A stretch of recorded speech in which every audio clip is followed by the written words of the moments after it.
Hi fellas, we've already talked about limits a bit. We did some basic examples. I want to review that introduction I provided earlier and take it a little bit further.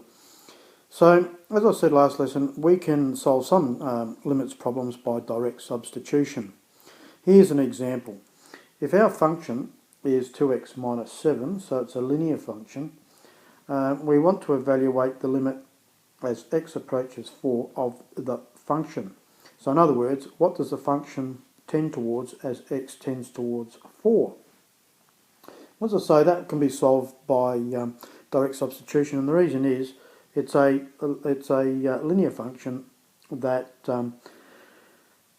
has an infinite domain, so it goes from negative infinity to infinity, so there's no problems with this function at all. So by direct substitution, this is what we get. The limit as x approaches 4 is equal to 2 lots of 4 minus 7, and that equals 8. So that was pretty straightforward. Graphically, it means this. What we're saying is, as x approaches 4, from which side it does not matter in this case, so as x approaches 4, what we're saying is the function value will approach 1. So if you go to 4 here, we can see that the function value is approaching 1. Okay? That's what it means graphically. And this substitution method sometimes works for, often works, probably usually works, for some functions that are not continuous over the domain negative infinity to infinity. So for example, we might want to evaluate the limit as x approaches 0 of the function, if the function is equal to x squared plus 3 all over x plus 1.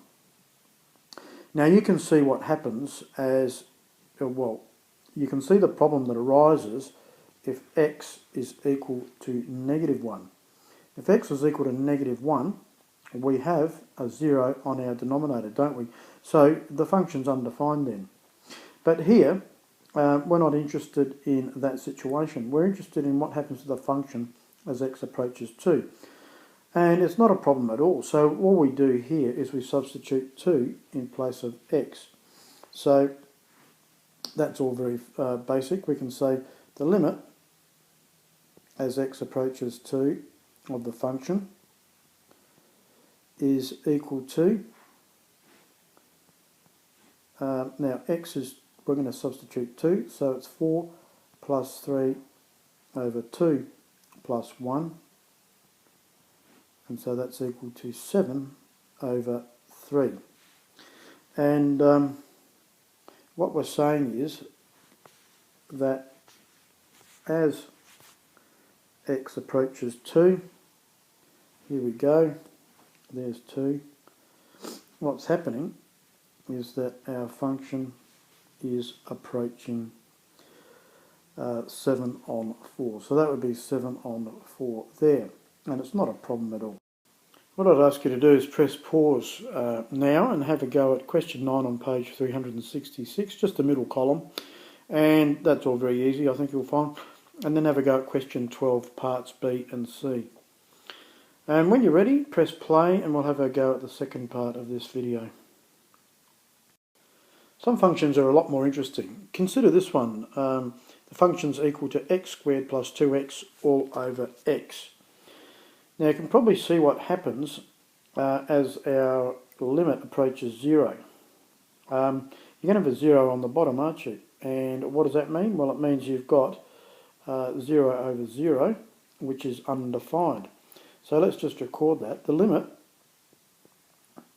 as x approaches 0 of this function is equal to 0 over 0. And that's what we call indeterminate. It doesn't mean a lot, 0 over 0.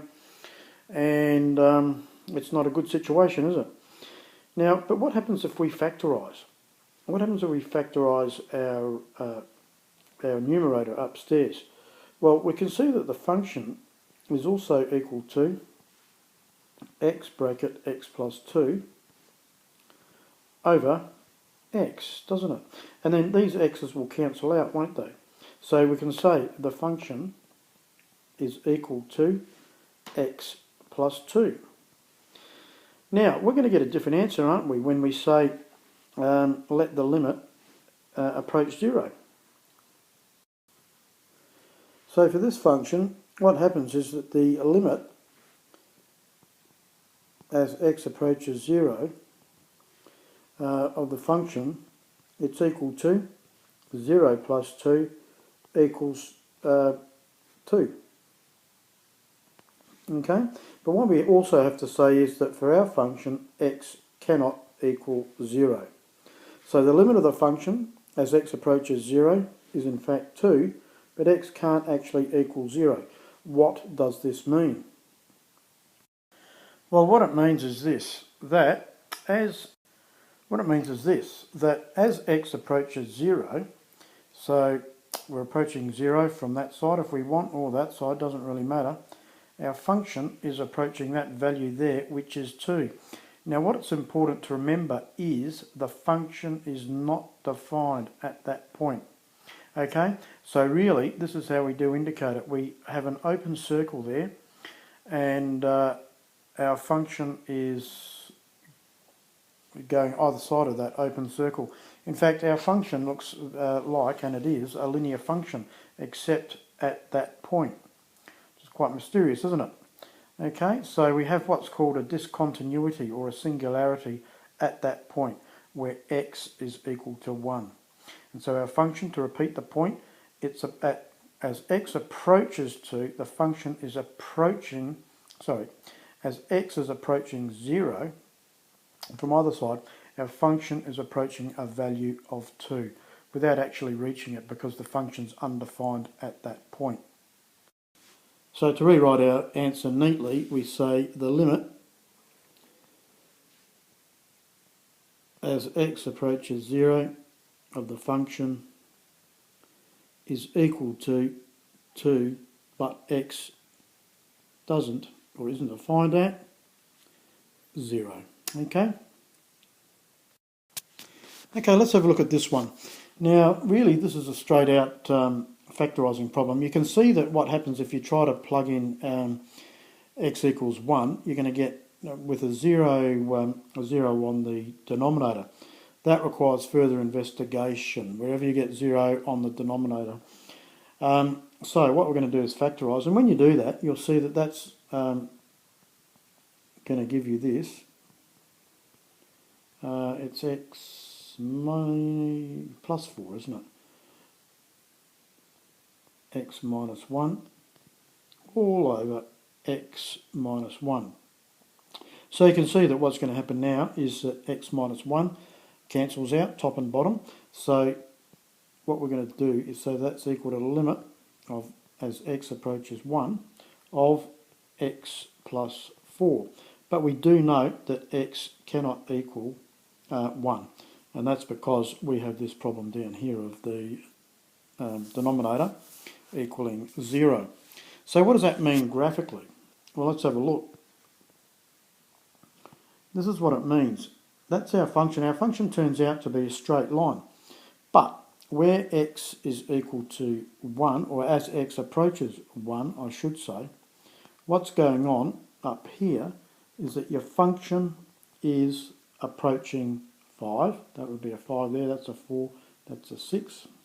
But it's not going to equal it, because remember, the function cannot equal 1. So once again, graphically, you would indicate that with an open circle there and a straight line either side of it. Okay, so you'd really just plot the linear function, which was, there we go, x plus 4,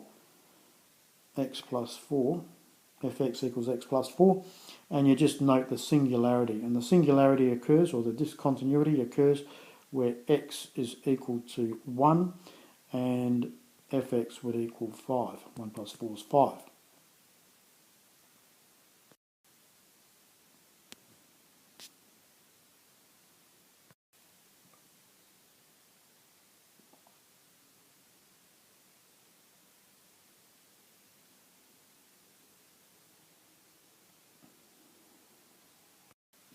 Okay, I think you're ready to have a go at these problems. So press pause, and when you've had enough of that, let's give it 15 minutes, press play again.